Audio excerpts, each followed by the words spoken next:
So for this game, and by the way, we drew a picture of this game and we talked about the core of this game. But here's the game where the player one can achieve one, the worth of player two is two, and the worth of the grand coalition, the coalition one, two, is four. Okay. So these are the possible coalitions for this two-player game. The coalition consisting of player one, well, the possible non-empty coalitions. This is the coalition consisting of player one. This is the coalition consisting of player two. This is the grand coalition, coalition one, two. And let's consider the imputation of the payoff vector 2, 2. So this is a possible division of 4, right?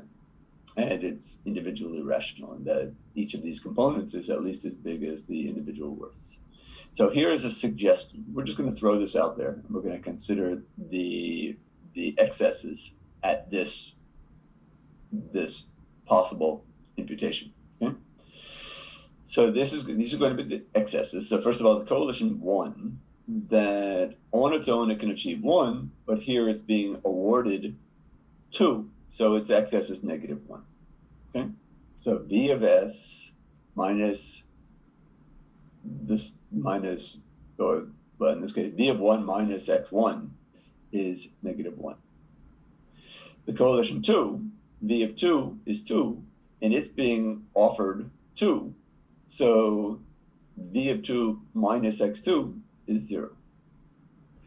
And then the coalition 1, 2, V of 1, 2 is 4, and together they're being offered 4, so the difference is 0. So these are the excesses for the three possible coalitions, 1, 2, and 1, 2.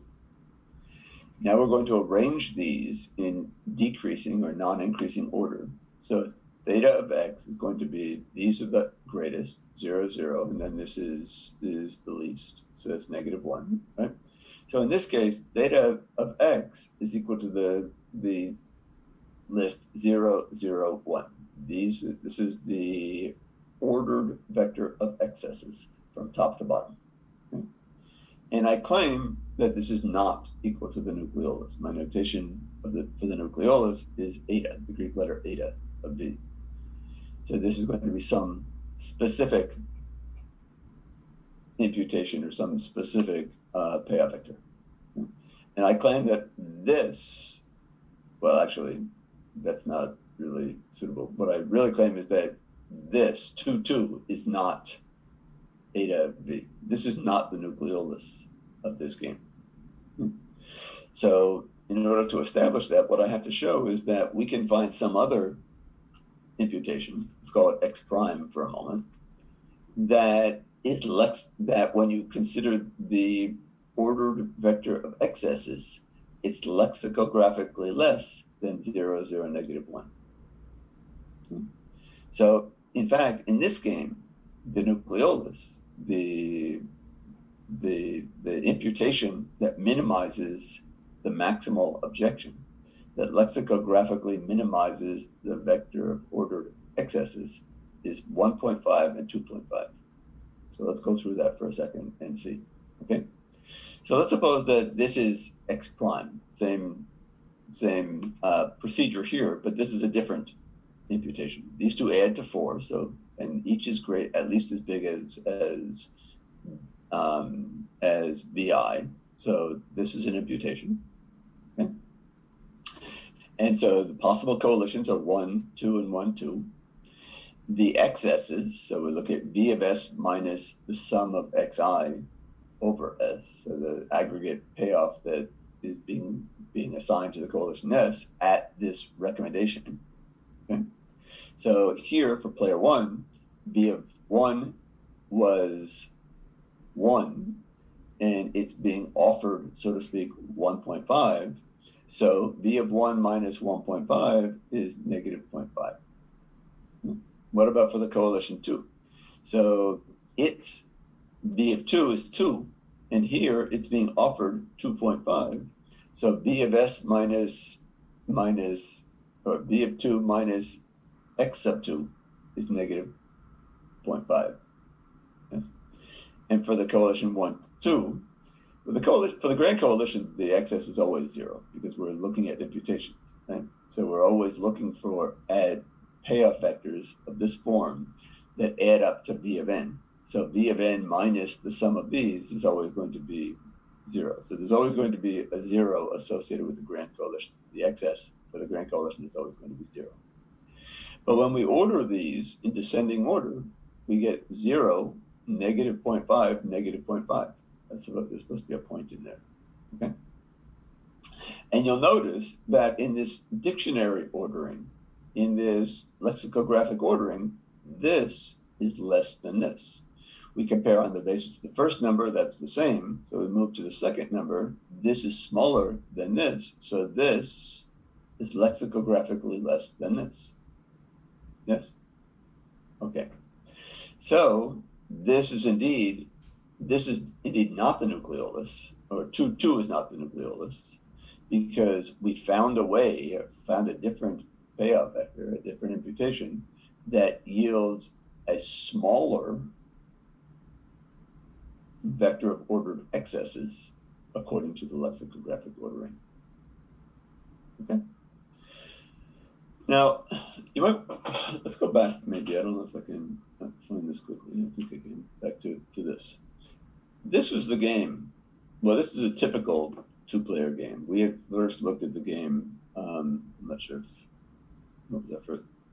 Yes, this was our first example. And we looked at find the core in this. I don't think we looked at the core of this example.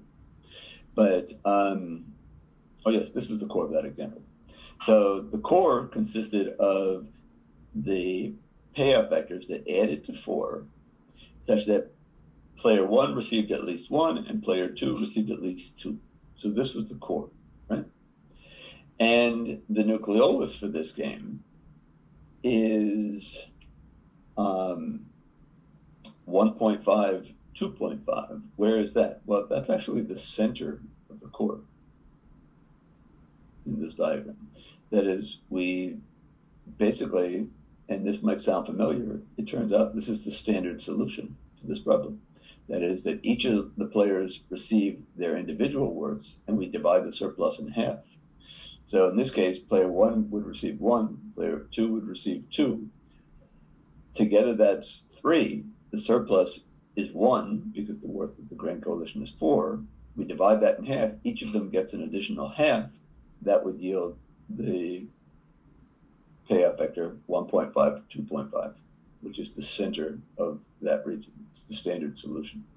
And this was our picture of the standard solution in general, that for a general 2-player game, player 1 receives its worth, player 2 receives its worth, and we divide the surplus evenly.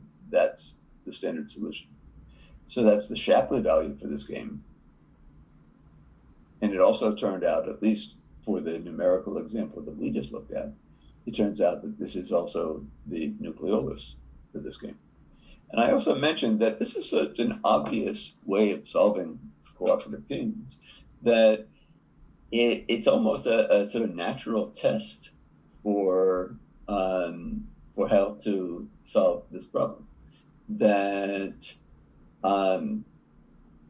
if a value were to recommend other than the standard solution for the 2-player game, you might ask, it's sort of incumbent upon that solution to explain why that's the case, because the presumption is that this is sort of how the game should be solved, and any other solution would have to make up some compelling argument or offer some compelling argument for why it should recommend any other division. So we just looked at a game, an example, a numerical example, in which the nucleolus did recommend the standard solution for this particular 2-player game. It turns out that that is always the case for 2-player games. But first of all, let me talk, and I'm going to sort of prove that in a moment. But let's look at this. Try to analyze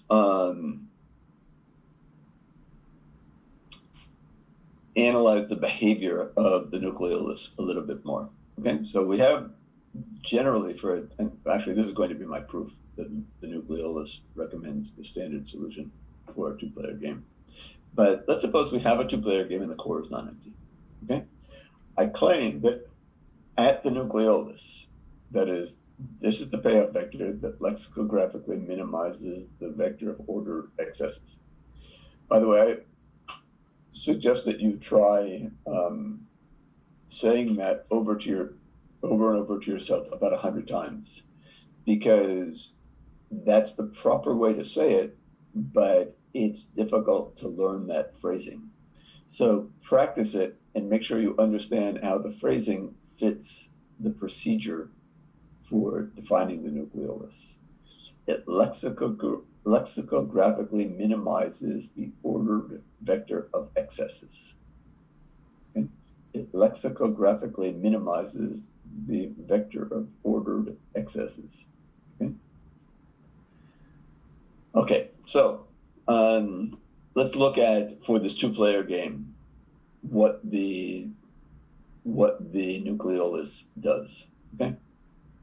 Now, in general, for a two-player game, we know that for a two-player game with a non-empty core, then we know that the worth of the grand coalition is V of n, and we know that the sum of the components at any imputation is V of n. So for the grand coalition n, excuse me, for the grand coalition n, the excess is going to be 0. Okay? And at the nucleolus, because the core is not empty, this will always occur to the farthest left. Okay? Because this will be 0.